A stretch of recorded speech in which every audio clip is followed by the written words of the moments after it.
नमस्कार, आप देखना शुरू कर चुके हैं कैपिटल टीवी बिहार और मैं आपके साथ सरोज सिंह। 9 सीटों पर वोट पड़ चुके हैं और जो खबरें हैं वो ये बतलाती हैं कि बिहार का जो मुकाबला है वो बड़ा ही दिलचस्प हो चुका है। लेकिन एक सवाल साथ साथ पूछा जा रहा है, क्या बिहार का चुनाव बदलापुर का चुनाव है? क्या लवकुश कोई खेला कर रहे हैं बिहार के चुनाव में? और अगर ये खेला हो रहा है तो इसमें पर्दे के पीछे है कौन? जो वोटिंग पैटर्न है लवकुश का वो क्या बतलाता है? क्या वो पैटर्न एनडीए के लिए अच्छी खबर लेके आ रहा है या फिर चुनाव को कहीं ना कहीं फंसा रहा है? लोग कह रहे हैं कि अगर लवकुश का खेला हुआ तो फिर अररिया और खगड़िया भी फंस सकता है। तीसरे चरण में वोटिंग है, वहां पर एक जगह बीजेपी का प्रत्याशी है, दूसरे तरफ चिराग के प्रत्याशी हैं। तो क्या अररिया और खगड़िया में लवकुश का खेला होने वाला है?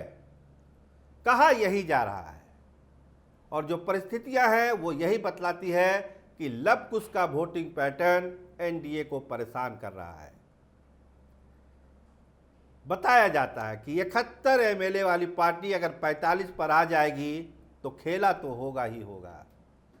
अगर एक ही टर्म में 3-3 बार किसी शख्स को मुख्यमंत्री की शपथ लेनी पड़ जाए तो खेला तो होगा ही होगा। और तीसरे नंबर की पार्टी अगर जनता दल यूनाइटेड बन जाती है तो खेला तो होगा ही होगा। तो इस खेल में नुकसान हो रहा है बीजेपी को और चिराग पासवान की पार्टी को। जनता दल यूनाइटेड का तो जो होगा सो होगा, लेकिन भाजपा की सीटें दांव पर लगी हुई दिखाई पड़ती है और भाजपा की कोशिश है कि इस लवकुश के खेल को खत्म किया जाए। कल मुंगेर की सभा में सीएम पहुंचे। ये कोई सामान्य घटना के तौर पर आप इसको नहीं देख सकते हैं।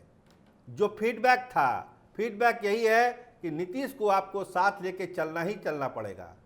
आप प्रधानमंत्री की सभा से नीतीश कुमार को अलग नहीं कर सकते हैं। मुंगेर की सभा में पहुंचे नीतीश कुमार, साफ साफ मैसेज दिया कि जात की राजनीति खत्म करनी पड़ेगी, विकास की राजनीति करनी होगी, और जिसका चेहरा नरेंद्र मोदी है।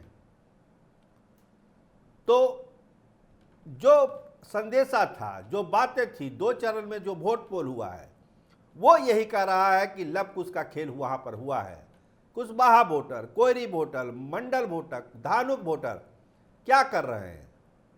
वो बदलापुर की राजनीति कर रहे हैं। उनको लगता है कि जनता दल यूनाइटेड को नुकसान पहुंचाया है चिराग पासवान ने।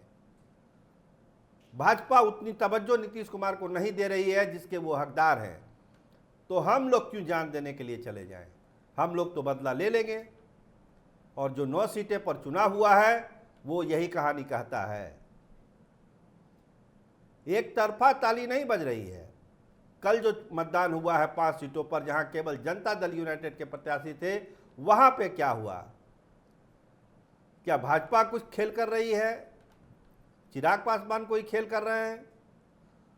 क्या इसका एहसास जनता दल यूनाइटेड और नीतीश कुमार को नहीं है?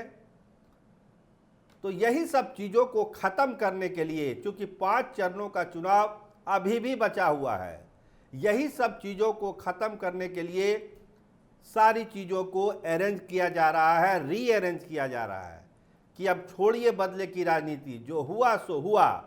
अब हमको नरेंद्र मोदी को तीसरी बार प्रधानमंत्री बनाना है तो हम लोग पुराने गिले शिकवे को भूल जाएं।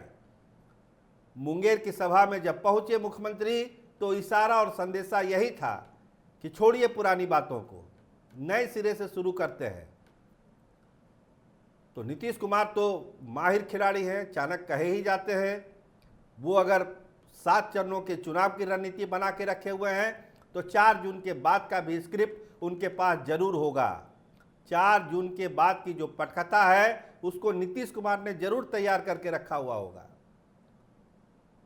तो भाजपा अब ये सोच रही है कि सब चीज को नॉर्मल किया जाए, चुनाव को जीता जाए। जो चुनाव फंसता जा रहा है, 2 चरणों में जो चुनाव फंसता जा रहा है उसको निकाला जाए और जो मोमेंटम होना चाहिए था चुनाव का एनडीए का, उस मोमेंटम को वापस लिया जाए। नहीं तो फिर तीसरे चरण में अररिया और खगड़िया भी फंस सकता है। इसमें कोई ये इफ बट वाली बात नहीं है। खगड़िया की सीट तो ऐसे ही फंसी हुई है, जो कैंडिडेट का सिलेक्शन हुआ है उसके आधार पर तो वो फंसी हुई है। तो चीज़ों को सुधारने की कवायद बहुत तेज़ी से चल रही है।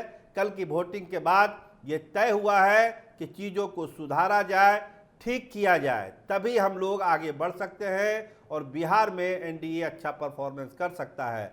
नहीं तो हमारी गलतियों का फ़ायदा लालू प्रसाद और महागठबंधन उठा रहा है, जिसका वो हकदार नहीं है। उनको वैसी सीटें मिल जा रही है जहां पर उनको जीतने की कोई संभावना ही नहीं थी, लेकिन चूंकि हम लोग आपस में ही बदला पुल की राजनीति कर रहे हैं, इसीलिए फायदा महागठबंधन को मिलता जा रहा है। तो एक सबक है, 2 चरणों का चुनाव एक सबक है कि एनडीए अब संभल रहा है। एनडीए ये महसूस कर रहा है कि मिलकर चुनाव लड़ने की जरूरत है और मिलेंगे तभी एक ताकत होगी। अगर एक दूसरे के खिलाफ बदलापुर की राजनीति करते रह गए तो फिर महागठबंधन आगे निकल जाएगा।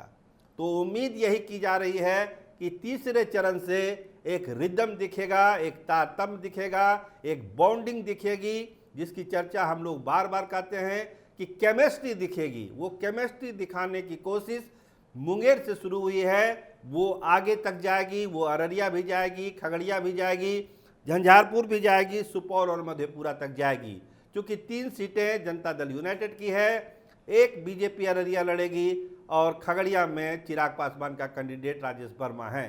तो कोशिश है कि एक रिदम बनाया जाए, केमिस्ट्री को दुरुस्त किया जाए और महागठबंधन को मुंहतोड़ जवाब दिया जाए। देखिए कितना सफल हो पाते हैं एनडीए के नेता।